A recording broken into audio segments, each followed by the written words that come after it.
Olá, eu sou o professor Vinícius Braz, professor de Biologia da Rede Estadual de Ensino. Estou aqui hoje com você, aluno do terceiro ano, para mais uma aula de Biologia. O tema da aula de hoje é epidemia, pandemia, endemia e surto. No momento que a gente está vivendo, a gente vê muito falar em epidemia, pandemia, o que estamos vivendo. Então, a gente tem que entender o que significa esses conceitos e qual a aplicação deles no nosso dia a dia.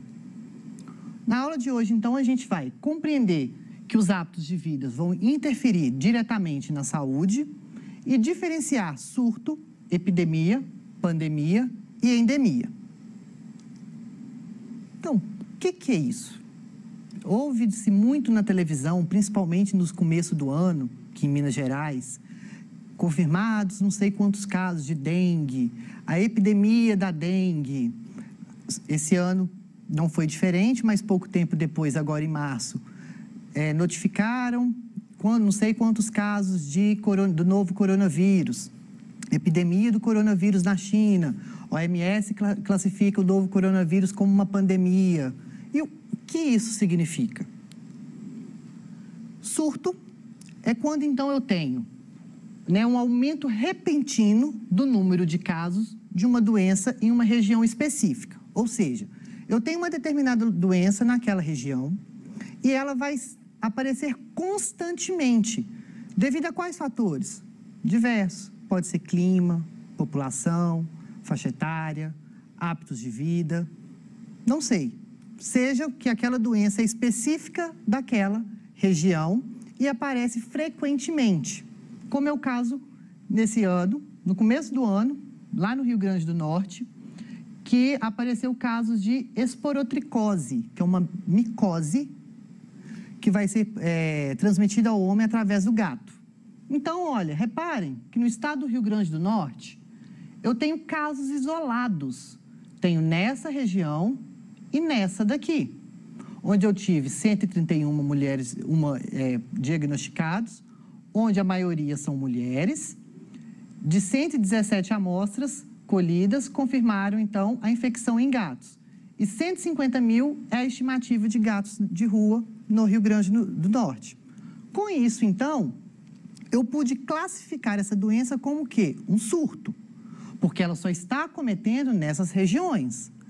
Caso essa doença venha se lastrar ou aparecer em outros pontos do estado ou em outras regiões, aí eu classifico-a como uma epidemia.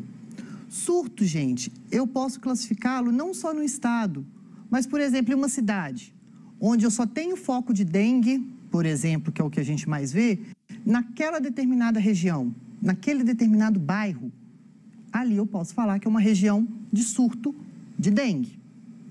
Por exemplo, a febre amarela, nossa, ela tem surto aonde? No estado norte, dos estados do norte. Por quê? Clima propício, agentes ambientais lá atuando favoráveis a essa doença a todo momento. Isso, então, pode ser classificado. Epidemia, que vai caracterizar quando um surto acontece em várias regiões. Então, eu tenho aqui, olha, um mapa de ano passado, que são dos casos prováveis de dengue por município de residência no ano de 2019, aqui em Minas Gerais. Ó, reparem que as regiões brancas são onde nós não temos casos, são casos que não são prováveis. Verdinho, baixa incidência. Amarelo, média incidência. À medida que vai escurecendo, maior incidência. Então, isso classificou-se como uma epidemia. Por quê? Atingiu várias regiões do estado. Depois, nós temos o quê? Pandemia, que é o pior dos cenários, que é o que a gente está vivendo hoje. Que vai ser quando, então, essa epidemia, ela atinge mais de um lugar do globo terrestre ou a maior parte dele. Igual, por exemplo, Covid-19. Começou lá na China. Da China, foi-se para a Europa. Da Europa, então, acometeu vários outros países que teve casos confirmados. Com isso, ela transformou-se, então, em uma pandemia. Foi classificada como uma pandemia, o que começou com um surto na região da cidade de Wuhan, na China. Depois, classificaram ela como uma epidemia na China, que depois classificaram ela como uma pandemia, porque acometeram maior parte do globo terrestre. Então, essas são as diferenças. E a endemia? O que é? A gente vai ver aqui agora. Endemia, ela não está relacionada a nenhuma questão quantitativa, tá? Ela é uma doença que é classificada como endêmica, ou seja, típica daquela região, quando acontece com muita frequência no local. E as doenças endêmicas podem ser sazonais. Eu posso ter uma doença, por exemplo, no estado, a dengue, ela pode ser uma doença endêmica daqui, da nossa região, porque ela vai acometer mais nos períodos do início do ano, que são períodos chuvosos e quentes, locais propícios para o mosquito. A Aedes aegypti, transmissor da doença, nós vimos na última aula, para proliferar, para se reproduzir. Então, isso pode ser classificado. Febre amarela no Brasil, olha a área endêmica. Fatores ambientais, então, classificam, fazem com que essa doença seja classificada como endêmica, específica dessa região. Aqui nós temos a área de transição, que vai também favorecer, mas pode ter outros fatores que vão influenciar, a área de risco e as áreas endêmicas, que são áreas onde a gente tem baixa incidência, digamos assim. Então, vamos ver no mapa, para a gente estar entendendo.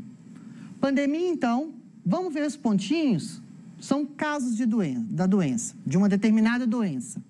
Se eu tenho, então, atingindo todo o globo terrestre, ou maior parte dos continentes, uma pandemia. Quando eu tenho somente em uma região, igual aqui, ó, na América do Sul, aqui nessa região aqui do Brasil, pontinhos amarelos, epidemia.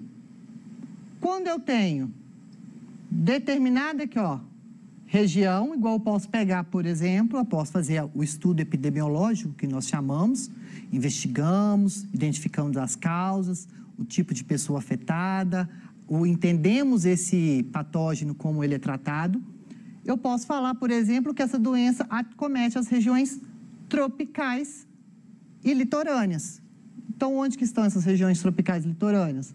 Aqui, ó, é onde tem a doença. Então, eu posso classificar isso como uma endemia. Ela é endêmica dessa região. Tranquilo? Agora, a gente vai conhecer o histórico de algumas pandemias que vêm acometendo o mundo. Que, desde os tempos antigos, as doenças elas já vêm sendo tratadas, a gente viu na nossa primeira aula um pouco sobre esse histórico das doenças, e elas vêm acometendo a humanidade bastante tempo, como é o caso, por exemplo, peste negra. Na aula de história a gente já ouviu falar. A peste negra, popularmente conhecido como peste bubônica, não é leptospirose. Muitas pessoas acham que a peste negra é a leptospirose, aquela transmitida pelo xixi do rato, mas não é. A peste negra, ela é uma doença bacteriana, causada pela bactéria Yersinia pestis, que vai estar presente nas pulgas que parasitam o rato. Os principais sintomas são febre, vômito e complicações pulmonares, além do local onde ocorreu as picadas das pulgas ficarem escuras, negras, daí o nome peste negra. E em alguns casos, pode-se evoluir para uma peste pulmonares, que vai ser transmitida também pelo ar, que vai dar complicações pulmonares. Transmissão, picada da pulga, que é o vetor, né? Que ela tem que estar infectada e, dependendo da peste, se for com problemas pulmonares, ela pode ser transmitida também através do ar, igual a gente pega uma gripe. O tratamento tem antibiótico, tá? Bactéria tratada com antibiótico, então tem tratamento. O período que ela cometeu, 1342 a 1353, tá? E ela teve de 75 a 200 milhões de pessoas mortas, estima-se. Ela dizimou grande parte da população europeia. A peste negra, Muitos acreditavam até que era castigo divino. E aqui, então, a gente tem, nesse mapa aqui, como que a peste negra ela foi se alastrando para a Europa, as áreas, então, infectadas. E isso nós sabemos que a peste negra ela veio trazida através da Rota da Seda, da Índia, onde esses ratos, então, infectados, entravam no navio e, ao chegar na Europa, propagaram. As condições sanitárias, à época, não eram boas, não tinha-se a refrigeração adequada dos alimentos, a conservação, hábitos de higiene. Isso, então, facilitou a propagação e a proliferação do vírus, da bactéria. Aqui, então, tem uma retratação de como era a vida das pessoas durante a peste. Daí também foi-se o nome quarentena, devido aqui que as pessoas ficaram trancafiadas. E aqui nós temos, então, uma máscara de um médico da peste, assim que era chamado os médicos que cuidavam a peste negra. Eles vestiam-se essa máscara e essas roupas todas assustadoras, porque eles descobriram que pode-se pegar a peste negra também através do contato aéreo. Com isso, era uma forma, então, de prevenção. Tem-se alguns pouquíssimos casos de peste negra no mundo atual. Ela é uma região que a gente pode falar, é uma doença que a gente pode falar, que é uma doença endêmica de países subdesenvolvidos, onde as condições de saneamento básico, elas não são adequadas e são bem precárias, porque ela é transmitida através da pulga do rato. Se eu não tenho não tenho saneamento básico adequado para aquela pessoa, obviamente eu vou ter vários roedores, vários ratos, e esses ratos podem conter essa pulga que poderá estar infectada. Mas tem antibiótico para isso. Mas ela dizimou grande parte da população na Europa. A gripe espanhola, que foi 1918, tá? Em 2 anos. A gente fala que a gripe espanhola é a mãe das pandemias, porque em pouco tempo, em apenas 2, 3 anos, ela dizimou mais de 50 milhões de pessoas. Essa é a estimativa, mas existem estudos que falam que ela dizimou 200 milhões de pessoas. Pensa, dizimou um Brasil inteiro. Vamos falar assim, em 2 anos. Ah, mas existem outras doenças que matam mais do que a gripe espanhola. Tá, mas vamos pegar pelo curto espaço de tempo. Eu tenho uma doença que, se eu for analisar o período de morte dela em 10 anos, matou lá 300 mil pessoas. 10 anos. Mas, se em 2 anos eu matar 200 mil pessoas, então essa doença ela foi o quê? Mais perigosa, digamos assim, mais letal. Então, ela matou mais de 50 milhões de pessoas. Os sintomas: forte dores de cabeça, dores do corpo, calafrios, inchaço dos pulmões, é uma doença respiratória causada pelo vírus influenza, H1N1, né? Gripe suína, nós vivemos aí uma epidemia de gripe suína em 2010 ou 11, se não me engano. É a mesma gripe, gripe aviária, acreditava-se que o vírus ele parasitava aves, mas não era transmitido a humanos. Mas, a partir do momento que o vírus entrou em contato com a carne do porco e coincidentemente, esse vírus humano parasitava o porco, ao mesmo tempo que esse vírus da ave, ocorreu uma mutação e ele passou, então, a parasitar o homem. A transmissão ela é aérea, através de gotículas de saliva e do espirro. A prevenção: evitar o contato com pessoas contaminadas. Não existe tratamento, doença viral não existe tratamento, nós temos meios de tratar os sintomas em modo de atenuá-los. E a morte, igual eu falei, ela foi, gente, mas por que a gripe espanhola ela matou tanta gente se é uma gripe? Ao período histórico que a gente está vivendo, 1918, final da Primeira Guerra Mundial, e ela, por mais que a gente chame de gripe espanhola, ela não começou na Espanha, não. Tem uma história até interessante. Os primeiros casos de gripe espanhola que teve foi nos Estados Unidos, onde soldados norte-americanos, ao irem para a Europa, levaram então esse vírus. E no campo de guerra, eles, em pouco tempo, em um período de 1 semana, vários soldados contraíram a doença.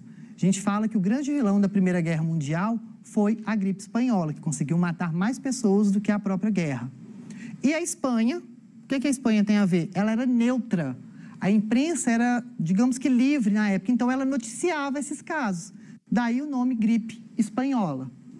E aqui, então, a gente tem uma foto de pessoas tratadas no período da Primeira Guerra com gripe espanhola. Aqui uma Gazeta de Notícias aqui no Rio de Janeiro, que ela veio para o Brasil, inclusive ela matou até o presidente Rodrigues Alves, que ele foi eleito em 1918, ele não chegou a tomar posse pelo fato de ter contraído a gripe espanhola. Que nós temos, então, as mortes, onde ela dizimou grande parte da população. E no Brasil, tem uma história até interessante, que a caipirinha que a gente conhece hoje, ela surgiu a meio remédio. A população estava desesperada procurando algum medicamento que poderia atenuar os sintomas e tudo mais.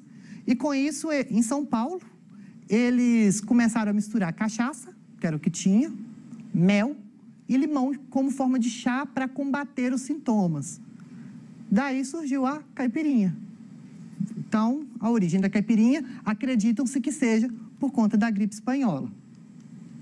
A varíola, ela é uma doença erradicada, a OMS classificou ela no início da década de 80 como uma doença erradicada, graças à vacinação. Inclusive, a primeira vacina da raça humana que foi utilizada foi contra a varíola. O último caso constatado de varíola foi de 1977, se não me engano, e foi um caso na África. Ela é uma doença bastante letal, onde os sintomas delas característicos são lesões no corpo, e ela é causada pelo vírus ortopox vírus. Tá? A prevenção é a vacinação, não existe tratamento. Tá? A varíola, ela vem matando desde que, digamos que o mundo é mundo, se a gente falar isso, desde os períodos, estimam-se que os astecas, mais de 80% da população asteca tenha morrido de varíola, os maias, os incas, grandes populações. Uma das causas da queda do Império Romano, estima-se que foi a varíola também. Se não me engano, o rei Luís XV ou Henrique XV, se eu não me engano, da França, ele morreu devido aos sintomas da varíola, mas não se sabe se foi varíola ou sarampo, que são parecidos e não tem registros. E ela matou só no século XX 300 milhões de pessoas, é a estimativa, até 1977, 1980, que ela é erradicada. Então, aqui, olha, as lesões no corpo por conta da varíola. Né? A gente pega a varíola, além do contato, né, com a saliva, das lesões, pelo fato de você tocar que ali tem grande carga viral. SARS, MERS e Covid-19, que são doenças causadas pelo coronavírus, que é conhecido desde a década de 60. O SARS é a síndrome respiratória aguda grave, que foi conhecida também na China, o primeiro caso em 2002, viveu uma epidemia.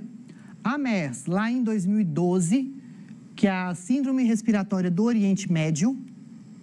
E a Covid-19, que vai ser causada pelos coronavírus. Sinais e sintomas: febre, dores de cabeça e muscular, dificuldade respiratória. A transmissão é uma transmissão aérea, que se dá através de gotículas de saliva e espirro, igual a gente pega gripe, por isso da importância da higienização das mãos e do não compartilhamento de objetos pessoais. O tratamento: evitar contato com as pessoas contaminadas e o isolamento, igual tem sido feito. Os períodos, né? Nós temos, então, uma epidemia em 2002 da síndrome respiratória aguda grave, em 2012 da síndrome respiratória do Oriente Médio e em 2019 do Covid-19, em 2020 virou pandemia. Estima-se que nós temos até inícios de maio, meados de maio, mais ou menos, cerca de 260 mil pessoas mortas em todo o mundo. Ela é um grande número de mortos para pouquíssimo tempo, apesar de ter uma letalidade baixa, mas nós temos casos confirmados de pessoas infectadas de 3,7 milhões de pessoas no mundo e nós não temos nenhum tratamento e nenhuma vacina devido à mutação do vírus e essa fragilidade digamos assim, essa facilidade dele se mutar e de contaminar outras pessoas. Tem o ciclo de infecção dele, que ele é bem parecido. O tempo está acabando, vou deixar isso para a próxima aula, eu volto nela. E as questões do Enem que não deu tempo de fazer. Conversa demais. Mas espero que tenham gostado e até a próxima.